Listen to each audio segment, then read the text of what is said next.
অনেক দিন থেকেই আমার একটা পাহাড় কেনার শখ, কিন্তু পাহাড় কে বিক্রি করে তা জানি না। যদি তার দেখা পেতাম, দামের জন্য আটকাতো না। আমার নিজস্ব একটা নদী আছে, সেটা দিয়ে দিতাম এই পাহাড়ের বিনিময়ে। কে না জানে পাহাড়ের চেয়ে নদীর দামই বেশি। পাহাড় স্থানও, নদী বহমান, তবু আমি পাহাড়টাই কিনতাম, কারণ আমি ঠকতে চাই। নদীটা অবশ্য কিনেছিলাম একটা দ্বীপের বদলে। ছেলেবেলায় বেশ ছিমছাম ছোট্টখাট্ট এক দ্বীপ ছিল আমার, সেখানে অসংখ্য প্রজাপতি।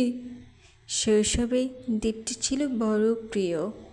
আমার যৌবনে দ্বীপটি আমার কাছে মাপে ছোট লাগলো। প্রবহমান ছিপছিপে তন্বী নদীটি বেশ পছন্দ হলো আমার।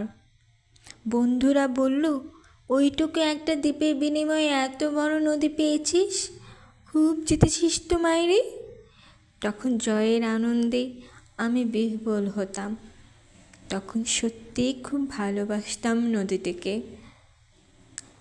নদীটি আমার অনেক প্রশ্নের উত্তর দিত, যেমন বলো তো, আজ সন্ধেবেলায় বৃষ্টি হবে কি না। সে বলতো, আজ এখানে দক্ষিণ গরম হাওয়া, শুধু এক ছোট্ট দ্বীপে বৃষ্টি, সে কি প্রবল বৃষ্টি, যেন এক উৎসব। আমি সেই দ্বীপে আর যেতে পারি না। সে জানতো, সবাই জানে, শৈশবে আর ফেরা যায় না। এখন আমি একটা পাহাড় কিনতে চাই, যে পাহাড়ের পায়ের কাছে থাকবে গহন অরণ্য।